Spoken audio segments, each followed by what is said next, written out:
고린도 교회는 AD 50년에 바울의 2차 전도 여행 중에 아가야 지방에 세워진 교회를 가리킵니다. 바울은 그곳에서 1년 6개월 동안 머물면서 전도하고 성경을 가르쳤습니다. 고린도 교회가 설립이 된 지 이제 4년이 되었습니다. 바울은 3차 전도 여행 중에 소아시아의 에베소에 머물면서 자신의 전도 사역을 감당을 하고 있었습니다. 이때에 바울은 고린도 교회로부터 심각한 소식을 듣게 됩니다. 그리고 3년에 걸쳐서 4편의 편지를 써서 보내게 됩니다. 바울이 고린도 교회에 4편의 편지 가운데 우리가 가지고 있는 성경 고린도전서와 고린도후서는 2번째와 그리고 4번째 편지를 가리킵니다.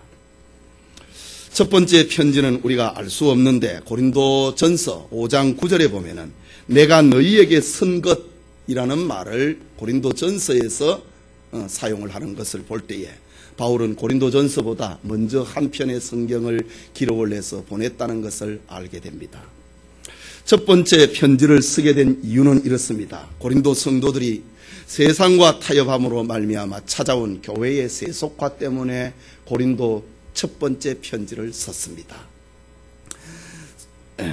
그래서 바울은 성도들에게 이 세상에 부도덕한 자들, 악한 자들, 그리고 우상 숭배하는 자들과 어울리지 말라라고 경고합니다. 그런데 바울의 편지를 받은 성도들 중에 그 편지의 그 진위를 바로 알지 못하고 오해를 하는 이들이 생겨났습니다. 그래서 성도라고 하는 것은 세상과 결별을 하고 은둔 생활을 해야 되는가 보다, 그렇게 생각했습니다.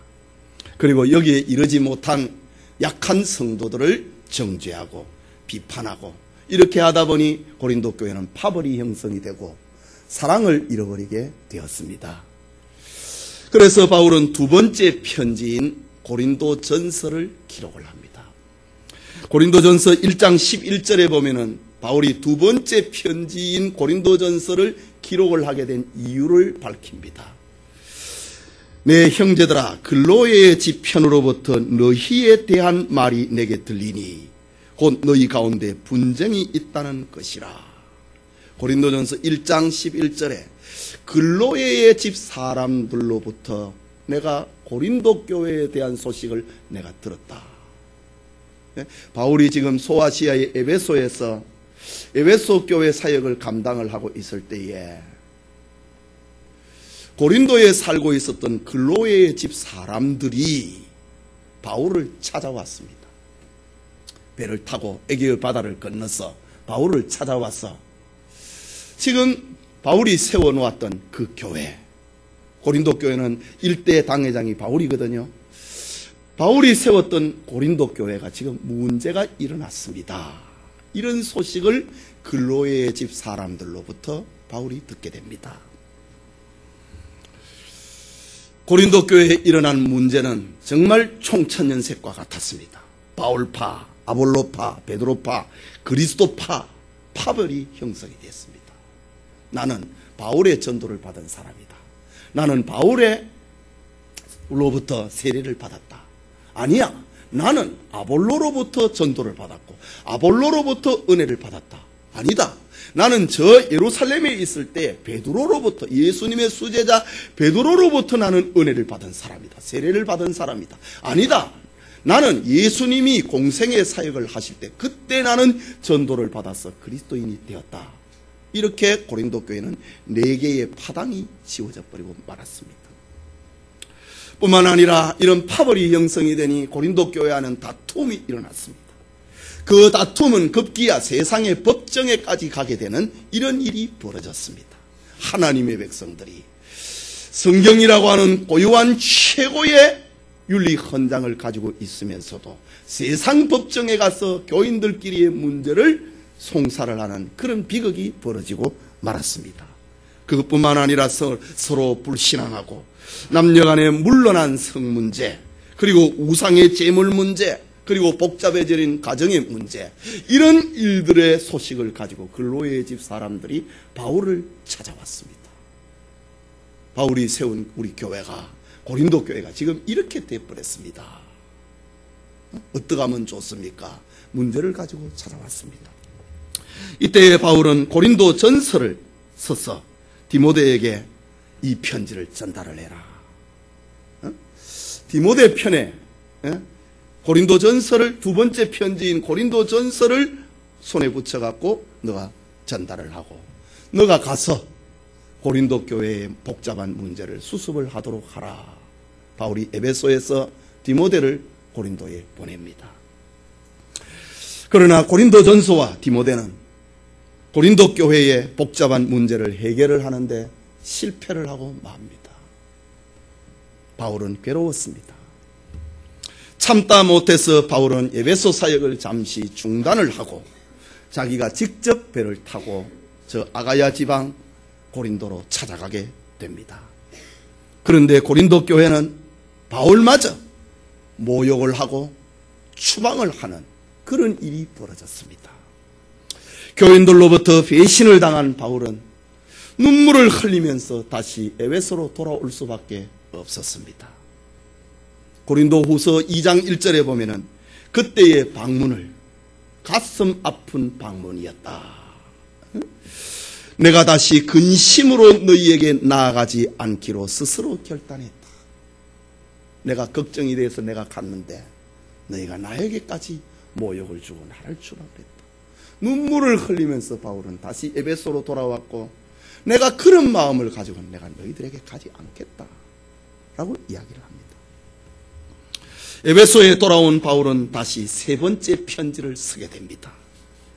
이 편지 역시 세월이 지나는 동안에 분실이 되고 우리는 세 번째 편지를 가질 수 없습니다. 그런데 이 세 번째 편지를 가리켜서 고린도후서 2장 4절에 보면은 눈물의 편지라고 합니다. 내가 큰 환난과 애통하는 마음이 있어 많은 눈물로 너희에게 썼노니. 이 고린도후서는 네 번째 성경인데 세 번째 편지는 바울이 고린도에 직접 방문을 해갖고 추방을 당하고 난 다음에 눈물을 흘리면서 에베소에 돌아와갖고 다시 쓴 편지가 세 번째 편지입니다. 눈물의 편지입니다. 그걸 잃어버렸습니다. 우리는 가지고 있지 않습니다. 이 세 번째 편지를 바울이 이번에는 자기의 제자, 아들 같은 제자 디도를 보냅니다. 디도야, 너가 이 편지를 고린도 교회에 전달을 해라. 너 먼저 디모데가 갔는데 실패했다. 이 편지, 세 번째 편지를 들고, 눈물의 편지를 들고, 디도야, 네가 가서 이것을 전달을 하고 이 문제를 좀 수습을 해보도록 하라 라고 합니다. 바울은 아들 같은 제자 디도가 돌아오기를 에베소에서 기다리고 있습니다. 오늘 읽은 본문의 말씀은 아들 같은 제자 디도를 기다리면서 바울이 어떤 마음을 가지고 있었는가, 사도 바울과 고린도 교회 사이에 벌어지는 눈물 어린 사연을 담고 있는 장면이 바로 오늘 우리가 읽은 1장의 말씀입니다. 이 시간 하나님의 위로라는 제목으로 하나님 말씀 받고자 합니다. 먼저 고린도 교회를 위로하시는 하나님입니다. 하나님이 교회를, 고린도에 있는 교회 성도들을 위로하시는 하나님입니다. 눈물의 편지를 쓴 바울은 이제 3년간의 에베소 사역을 마감을 하고 마케도냐로 떠날 채비를 서두르고 있습니다. 마케도냐에는 빌립보 교회가 있고 데살로니가 교회가 있고 베레아 교회가 있습니다. 거기에 있는 성도들이 바울을 지금 애타게 기다리고 있습니다. 바울을 향하여서 어떻게 3년 동안 에베소에 계시면서 우리에게 오시지 않습니까? 마케도냐에 있는 교회의 성도들이 바울을 애타게 기다리고 있었습니다. 그런데 바울은 돌아오기로 한 디도가 돌아오지 않으니 얼마나 근심이 되었겠습니까? 바울의 가슴은 타들어갑니다. 바울은 어쩔 수 없이 자기를 기다리고 있는 다음 선교지를 향하여 떠나게 됩니다. 바울은 에게의 바다를 건너서 마케도냐로 갔습니다. 마케도냐의 상황도 녹록치가 않았습니다. 사방으로부터 바울을 기다리고 있는 것은 시련과 핍박이었습니다. 성도들이 자기를 기다린다고 해서 그곳에 갔지만은 거기에는 여전히 바울을 향한 시련과 환난이 기다리고 있었습니다. 밖으로는 하나님의 복음을 대적을 하는 대적자들의 시험이 있었고, 또 안으로는 디도를 만나지 못한 괴로움. 고린도 교회가 내가 지금 3통의 편지를 썼는데, 고린도 교회가 지난번에는 내가 눈물의 편지를 썼는데 고린도 교회가 지금 어떻게 됐을까 하는 그런 근심으로 인하여서 바울이 괴로워하고 있었습니다. 그러던 중에 디도가 바울이 있는 마케도니아로 찾아온 것입니다. 디도는 기쁜 소식을 가지고 바울에게 찾아왔습니다. 디도는 바울이 지난번에 썼던 눈물의 편지, 3번째 편지, 눈물의 편지 덕분에 고린도 교회의 복잡한 문제가 이제 해결이 되었다고 하는 이 기쁜 소식을 가지고 디도가 마케도니아에 있는 바울에게 찾아온 것입니다. 바울은 바울의 사도권을 지난번에 도전을 했고, 바울에게 모독을 주었고 바울을 추방을 하였던 고린도 교회의 문제아들, 고린도 교회의 반란군들, 그 주동자들을 교회가 권징을 행사를 해서 그들에게 벌을 주었던 건강한 교회가 되었다고 하는 소식을 가지고 디도가 찾아온 것입니다. 뿐만 아니라 고린도 교회의 성도들은 지금 지난번에 바울을 추방한 것을, 바울에게 모독을 준 것을 크게 후회를 하고 회개를 하고 바울이 다시 한번 우리 교회에 찾아주기를 간절히 기다린다고 하는 이런 기쁜 소식을 가지고 디도가 마케도니아에 있는 바울을 찾아왔습니다. 디도의 보고를 받은 바울은 너무 기뻤습니다. 그리고 성도들에게 다시 한번 편지를 씁니다. 감사하다라는 편지입니다. 오늘 말씀에 1절에 보면은 하나님의 뜻으로 말미암아 그리스도 예수의 사도된 바울과 및 형제 디모데는 고린도에 있는 모든 성도의 고린도에 있는 하나님의 교회와 또 온 아가야에 있는 모든 성도에게 하나님 우리 아버지와 주 예수 그리스도로조차 은혜와 평강이 너희에게 있기를 원하노라. 찬송하리로다. 그는 우리 주 예수 그리스도의 하나님이시요 자비의 아버지시요 모든 위로의 하나님이시며. 고린도 교회를 향하여서 4번째 편지를 쓰고 있는 이 편지를 가리켜서 위로의 편지다. 3번째 편지는 눈물의 편지다.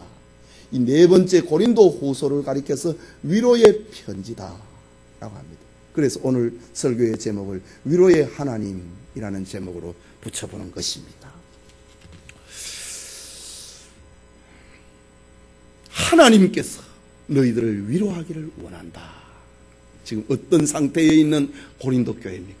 온갖 시련을 통과를 했던, 서로 분쟁으로 인하여서 서로 다투고, 그러나 결국은 이 문제를 해결을 하고 반란의 주동자들에게 고린도 교회가 권징을 행사하는 건강한 교회가 되었다고 하는 이런 소식을 바울이 듣게 되었을 때 하나님의 위로가 지금 고통 가운데 시험 가운데 있습니다. 하나님의 위로가 너희에게 있기를 내가 기도한다 라는 겁니다.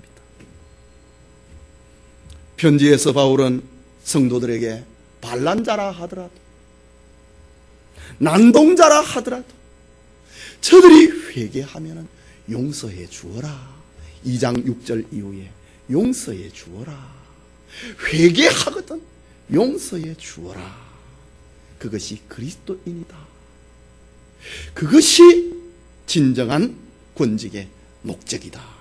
권징을 행사하는 것은 그 사람을 잃어버리기 위함이 아니라 그 사람을 구원하기 위함이니, 난동자라 하더라도, 너희 교회를, 고린도 교회를 시끄럽게 하였던 난동자라 하더라도 회개하면 용서해라. 그들을 위로해 주어라 라는 메시지입니다. 고린도 교회는 성도 간의 온갖 문제와 환란들로 인하여서 상처투성이의 교회가 되어버렸습니다. 그렇지만은 이 환란을 통과하면서 건강해졌습니다. 이런 교회에 하나님의 위로가 너희에게 있기를 원한다. 고린도 교회는 설립자 바울을 배척했던 지난날의 부끄러움도 통과했습니다. 바울을 추방을 했으니 그들의 마음이 얼마나 미안하겠습니까? 하나님이 너희들에게 위로해 주기를 원한다. 고린도 교회는 시험을 통과한 것으로 이제 끝내지 말라. 시험을 통과한 성도들의 사명은 성숙한 믿음을 가지고 하나님을 사랑하고 성도를 사랑하고 이웃을 섬겨야 된다. 이 메시지를 전하고 있는 것입니다. 우리 4절 말씀을 다시 한번 볼까요? 같이 봅시다. 우리의 모든 환난 중에 우리를 위로하사 우리로 하여금 하나님께 받는 위로로서 모든 환난 중에 있는 자들을 능히 위로하게 하시는 이시리로다. 그리스도의 고난이 우리에게 넘치는 것과 같이 우리의 위로도 그리스도로 말미암아 넘치는도다. 너희가 큰 환난을 겪었느냐? 수고했다. 하나님의 위로가 너희에게 있기를 원한다 라고 하고 있습니다. 오늘 읽은 1절에서 11절 말씀에 두 개의 큰 단어가 등장을 합니다. 하나는 환난이라고 하는 겁니다. 환난, 고난이라고 하는 말이 1절에서 11절까지 무려 9번이나 나옵니다. 슬립세이라고 하는 헬라말, 환난이라고 하는 말을 바울은 9번이나 이야기를 합니다. 이만큼 성도들이 세상에서 믿음으로 살려고 하면은 시련과 환난을 거쳐야 된다는 말입니다. 믿음을 가진 성도는 가정에서, 사회에서, 때로는 교회에서 여러 유의 시련을 만나게 됩니다. 물론 그것이 내 연약 때문에, 나의 죄 때문에 일어나는 시련도 있고 외부로부터 오는 박해도 있습니다. 그런데 환난이라고 하는 말보다 더 많이 나오는 말이 있는데 그것은 하나님의 위로라고 하는 파라칼레오라고 하는 말이 나옵니다. 하나님께서는 언제나 환난을 통과하는 사람을, 시련을 통과하는 사람을 위로하시는 하나님이라는 겁니다. 하나님의 위로가 너희의 시련을 이기게 하느니라 라고 합니다. 성도들의 삶에 언제나 따라오는 것이 위로입니다. 파라칼레오입니다. 하나님께서는 자신의 독생자를 우리의 죄를 위해서, 우리를 구원하기 위해서 십자가에 죽으셨게 하셨습니다. 그 하나님이 우리의 성도의 자리에 본래를 찾아주기 위해서, 교회의 본래를 찾아주기 위해서, 성도의 본연의 자리로 돌아오게 하기 위해서 하나님은 언제나 위로하시는 하나님입니다. 지금 고린도 교회는 바울의 여러 통의 편지를 받을 정도로 시련을 받았습니다. 그런데 하나님께서 고린도 교회를 본래의 자리로 찾아주었다는 겁니다. 하나님의 위로입니다. 하나님의 위로가 너희에게 항상 있기를 바란다. 3년 동안에 고린도 교회는 무려 바울의 영감의 편지를 4통이나 받을 정도로 고린도 교회는 그런 시련에 빠져 있었던 교회입니다. 그러나 하나님은 성도들의 본래를 찾아주었습니다. 교회의 본래를 찾아주었습니다. 위로의 하나님이시다. 사람들은 찢고 쪼개고 깨어버리지만 하나님은 다시 사메어주시는 하나님, 다시 꿰매어주시는 하나님, 다시 붙여주시는 하나님, 다시 회복시켜주시는 하나님이다. 이 하나님의 위로가 고린도 교회 너희들에게 충만하기를 위해서 내가 기도한다. 그 목적을 위해서 바울은 지금 고린도 후서를 기록을 하고 있는 것입니다. 그렇다면 성도들은 교회는 자기를 자랑을 하고 자기를 내세우면 안 되고, 성도는 위로의 하나님을 자랑을 하고 나를 위로하신 하나님, 나를 치료하신 하나님, 나를 회복시키신 하나님, 우리 교회를 회복시키신 하나님, 그 하나님을 자랑하고 하나님을 높이는 것이 교회가 받은, 성도가 받은 사명이라는 것입니다. 여러분, 교회는 세상에서 만나는 컨트리 클럽하고 다릅니다. 여러분, 세상의 컨트리 클럽에는 자기가 회비를 냅니다. 그리고 무슨 투자를 합니다. 세상의 컨트리 클럽에는 자기가 회비를 내고 자기가 투자를 냈기 때문에 자기의 주권을, 자기의 권리를 달라고 합니다. 내가 이만큼 회비를 내는데 나에게 서비스가 이거밖에 안 되느냐? 자기 권리를 주장을 하는 것이 세상의 사교 클럽의 모습입니다.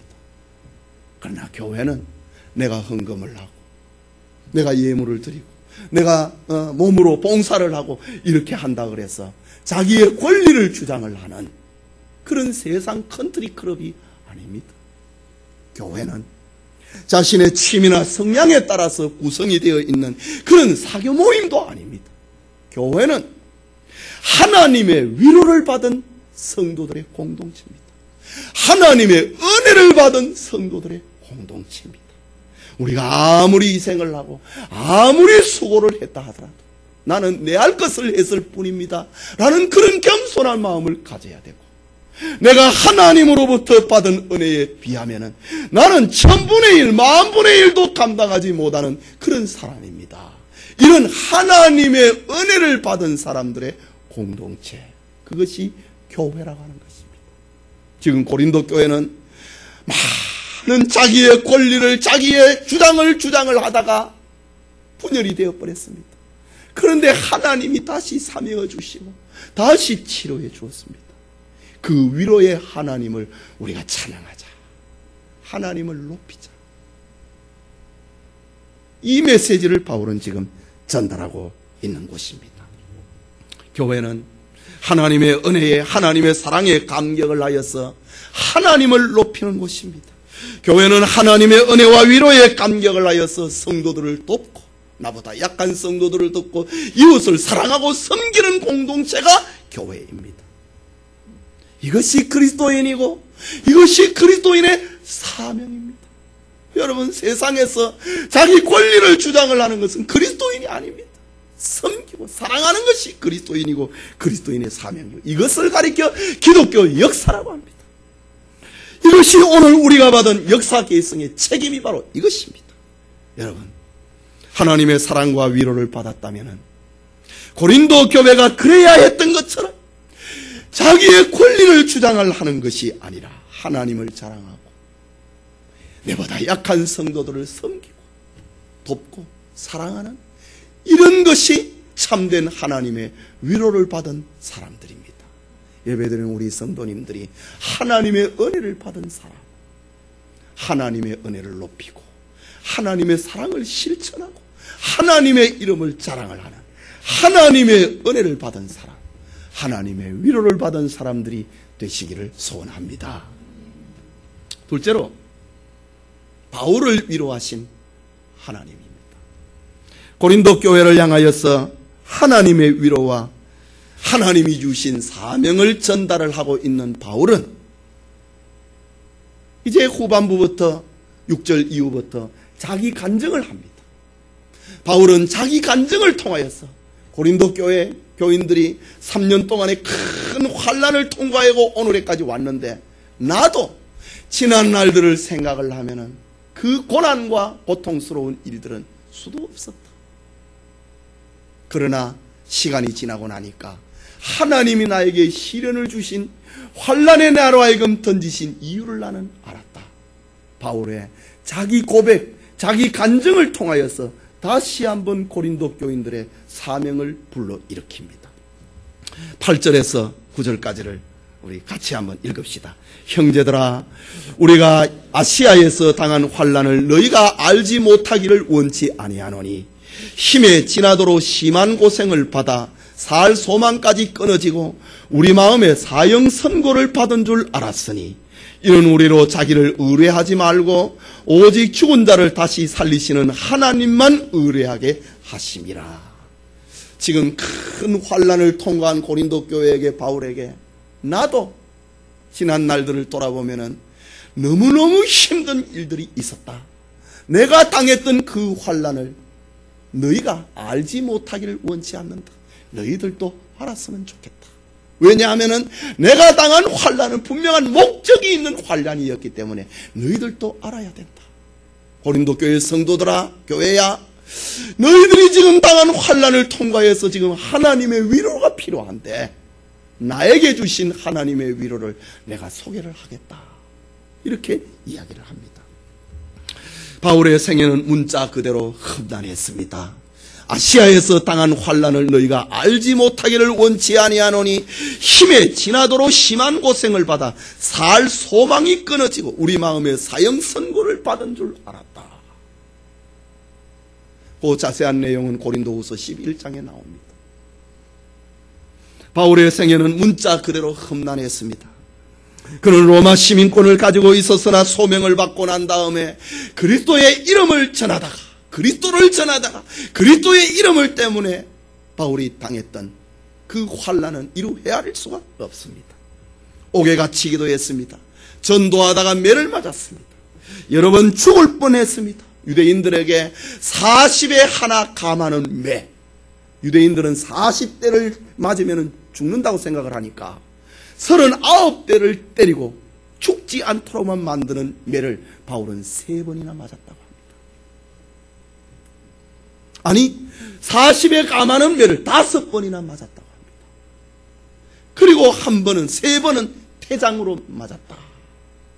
한 대 맞으면 죽습니다. 3번에 걸쳐서 내가 태장으로 맞았다. 전도하다가, 그리스도의 이름을 전하다가 내가 그랬다. 그리고 배를 타고 에게의 바다를 왕래를 하다가 배가 파선을 해서 캄캄한 밤을 내가 일주일 동안 지난 적이 3번이나 있었다. 그래서 바울은 나는 죽었구나, 살 소망이 끊어진 적이 3번이나 있었습니다. 여러분, 계속되는 전도 여행길에 강을 건널 때는 강의 위험이 있었고, 강도의 위험을 겪었고, 동족의 위험을 겪었고, 이방인의 위험을 겪었고, 시내를 건널 때는, 통과할 때는 시내의 위협을, 광야의 위협을, 바다의 위협을, 거짓 형제 중의 위협을 당했다. 수고하고 애쓰고 여러 번 자지 못했고, 여러 번 추렸고, 여러 번 목말랐고, 여러 번 굶었고, 여러 번 추웠고, 여러 번 헐벗었다. 바울의 자기 고백입니다. 저 안디옥에서 저 북쪽 다소를 지나서 안탈로스 산맥을 넘어서 안디옥으로 가고, 비시디아의 안디옥으로 가고, 여러 지역을 건널 때 그 광야길, 여러분, 터키 성지 여행을 가보신 분이 있습니까? 그 태양이 내리쬐는 그 길에 바울이 자기 고백을 하고 있습니다. 내가 목말랐다. 내가 여러 번 굶주렸다. 추위에 여러 번 떨어야 했다. 헐벗었다. 살 소망이 끊어졌다. 이런 일이 여러 번 내가 겪었다. 9절 중간에 보면 이는 우리로 자기를 의뢰하지 말고 오직 죽은 자를 다시 살리시는 하나님만을 의뢰하게 하심이라. 여러분, 바울은 로마의 시민권을 가지고 있었습니다. 당대 최고의 율법 학자입니다. 요즘 표현으로 하면은 자기를 자랑할 만하고 자기의 실력을, 자기의 경력을, 자기의 신분을 자랑할 만합니다. 그런데 바울이 이런 환난을 통과하면서 하나님께서 나에게 주신 환난의 이유는 성경 말씀에 우리로 자기를 의뢰하지 말고 오직 죽은 자를 다시 살리시는 하나님만 의뢰하게 하심이라. 자기 간증을 고린도 교회 성도들에게 들려주고 있습니다. 살아계신 하나님만을 믿고 신뢰하기 위해서 하나님이 나를 고난의 터널에 두셨다. 모든 일을 하나님께 맡기고 하나님의 뜻이 이루어지기를 기대하는 그런 삶을 살아가도록 하기 위해서 하나님이 나를 그렇게 두셨다. 나의 계획과 나의 능력과 나의 경험을 포기하고 하나님만을 의지하도록 하기 위해서 나를 환난의 터널을 통과하게 하셨다. 하나님의 말씀을 받들고 하나님의 말씀을 순종하고 하나님의 말씀대로 살게 하려고 하나님이 나를 그렇게 고난을 받게 하셨다. 그러나 내가 알았다. 하나님만을 의지하는 되는 것이, 그것이 인생이라고 하는 것을 내가 알았다. 내가 이 환난을 통과하고 난 다음에 이제 내가 그 하나님을 자랑하고 그 하나님을 전하고 그 위로의 하나님을 전하는 이런 내가 삶을 살고 있는데 너희가 이것을 알지 못하기를 원치 않는다. 고린도 교회 성도들아, 너희도 3년간의 고통의 세월을 지났느냐? 나의 환난의 의미도 그렇다. 하나님이 너희들을 향해 하나님이 위로해 주시기를 소원한다 라고 했습니다.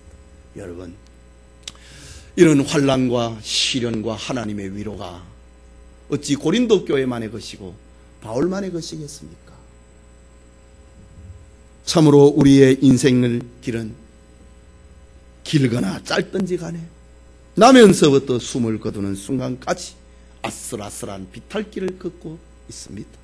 여러분의 삶이 지금 그렇지 않습니까?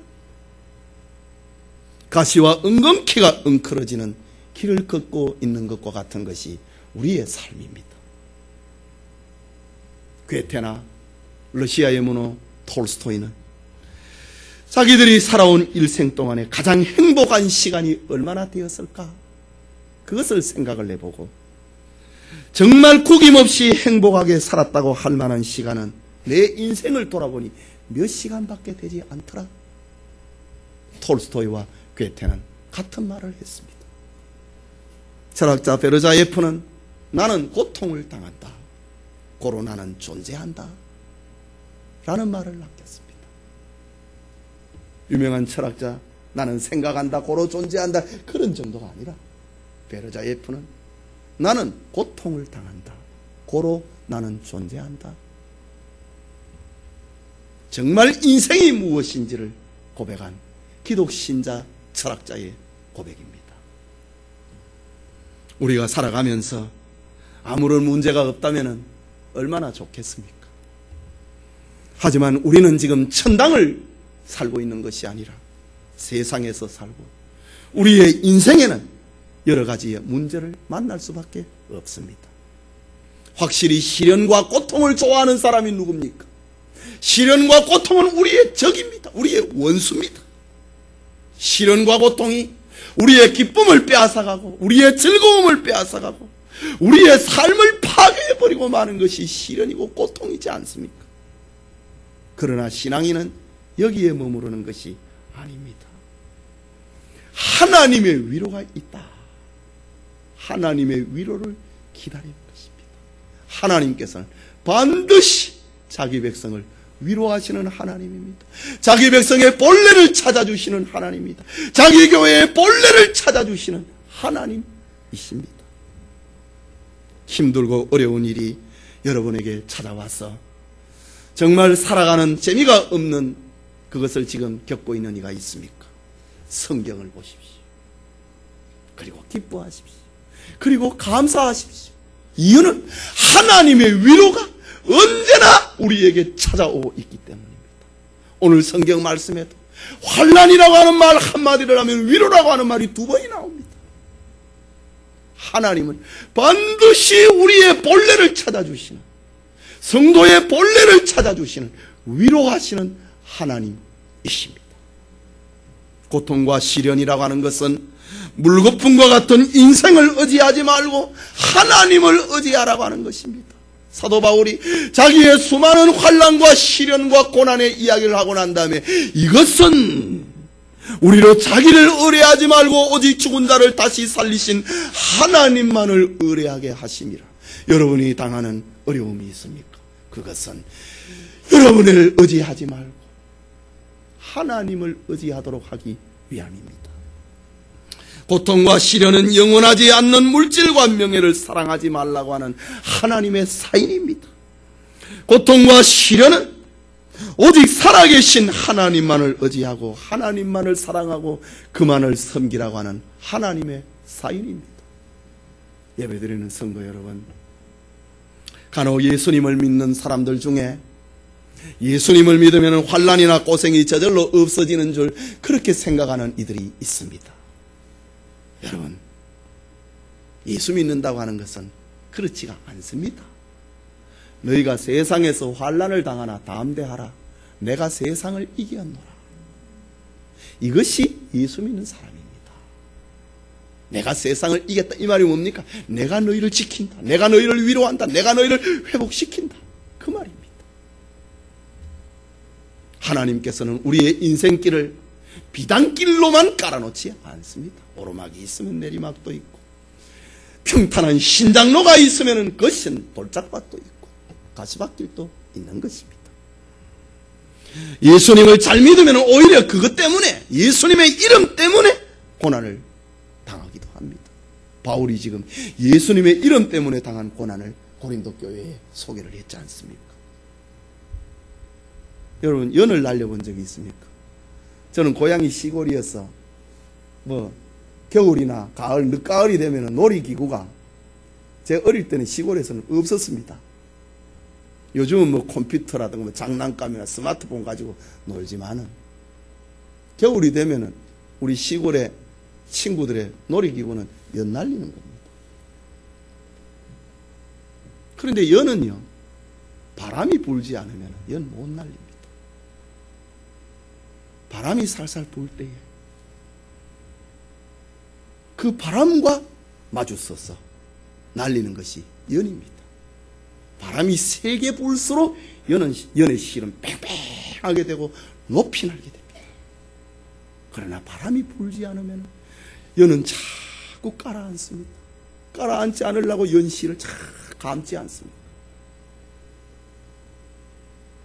연이 하늘로 세차게 오르려면 부딪히는 바람이 있어야 됩니다. 여러분, 진주 조개를 아십니까? 조개가 살이 찢기는 고통을 겪은 후에야 거기에서 빛나는 보석 진주가 생깁니다.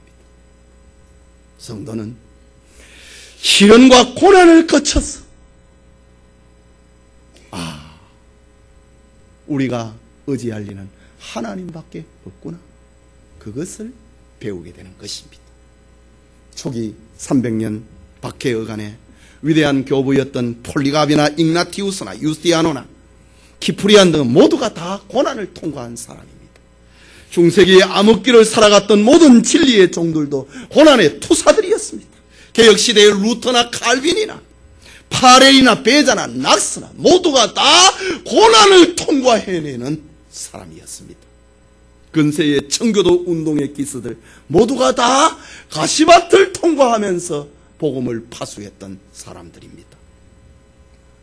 그것을 통해서 하나님의 위로를 겪었고, 그리고 지금 고난당하는 이에게 하나님의 위로를 전달했던 것입니다. 사도 바울이 이런 환난을 통과하고 하나님의 위로를 겪었으니 지금 막 고난을 끝내고 있는 고린도 교회를 향하여서 하나님의 위로가 너희에게 있기를 원한다. 이것이 먼저 믿는 그리스도인의 삶이라고 하는 겁니다. 이것이 환난을 통과한 사람들이 위로를 합니다. 아버지가 자식들이 어려움을 만날 때에, 야, 세상은 그런 거야, 자식을 위로하잖아, 용기를 주잖아, 힘내, 그렇게 하잖아요. 경험자들은 그렇게 합니다. 그러나 그리스도인들은, 먼저 믿는 그리스도인들은 이제 환난을 통과하는 신자들을 향하여서 나보다 약한 이들을 섬기고 위로하고 도와주고 사랑해야 된다. 이것이 고린도 후서의 기록 목적입니다. 하나님께서 우리를 위로하시니 우리는 하나님의 이름을 높이고 다른 형제 자매를 위로하고 서로를 섬기는 삶, 낙심한 남편에게, 외로워하고 있는 아내에게, 홀로 살고 있는 이들에게, 병든 자들에게 위로자가 되어줘야 됩니다. 젊은이들을 위로하고 늙은이를 위로해야 됩니다. 이것이 그리스도인입니다. 자기가 정하여 놓은 법을 다 만들어 놓고 여기에 이르지 못하는 사람은 다 정죄다. 여기에 이르지 못하는 사람은 나는 상대 안 한다. 그리스도인이라고 할 수가 없습니다. 하나님의 은혜를 받은 사람이 아닙니다. 그거는 자기를 내세우는 사람입니다. 자기 도덕성을 내세우는 사람입니다. 그리스도인은 오늘 바울의 표현처럼 우리는 자기를 의뢰하지 말고 오직 죽은 자를 다시 살리시는 하나님만 의뢰하게 하심이라. 여러분, 자기를 의뢰하는 게 뭡니까? 돈만 얘기하는 거 아닙니다. 자기 실력만 얘기하는 거 아닙니다. 자기 경험만을 얘기하는 거 아닙니다. 자기의 주장. 정말 우리 그리스도인들이 넘어야 될 것, 자기 생각입니다. 자기 주장입니다. 자기를 의뢰하지 말고 자기 주장만을 내세워서 거기에 이르지 못하는 사람을 나는 상대하지 않는다. 그래 하지 말고 오직 죽은 자를 다시 살리시는 하나님만을 의뢰하는 것이라. 이것이 그리스도인이다 라고 합니다. 이 시대에 우리가 만난 가정적인 또 개인적인 그리고 경제적인 어려움이 있습니까? 거기에는 하나님의 깊은 뜻이 있습니다. 바울의 자기 고백처럼 자기를 의지하거나 인생을 의지하지 말라는 것입니다. 권세를 의지하거나 자식을 의지하지 말라는 것입니다. 돈을 의지하지 말라는 것입니다. 오직 하나님만을 의지하고 오직 하나님만을 사랑하고 하나님을 높이고 하나님을 사랑하도록 함이 우리의 삶에 일어나는 환난의 궁극적인 이유입니다. 우리 모든 성도님들이 하나님의 은혜를 받고 하나님의 위로를 받아서 하나님의 이름을 높이고 하나님의 위로를 전하고 하나님의 사랑을 실천하는, 그리고 약한 이들을 섬기는 그런 그리스도인의 삶이 우리에게 풍성하기를 소원합니다. 우리 같이 기도합시다. 하나님 말씀을 받았습니다. 그리스도인의 삶이 무엇인가? 고난이 있다는 겁니다. 예수 믿는 사람에게도 시련이 있다는 겁니다. 그러나 그리스도인은 반드시 하나님이 위로하신다. 하나님이 내 심령을 놓고 하신다. 하나님이 내 귀를 찌르고 있다. 하나님이 내 마음을 놓고 하고 계신다.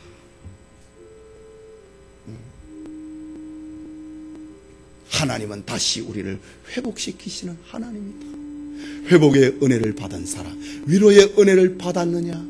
그러면 지금 고통 가운데 있는 사람을 위로해라. 잘못했다고 회개하면 용서해 주어라. 그를 섬겨라. 이것이 그리스도인이다.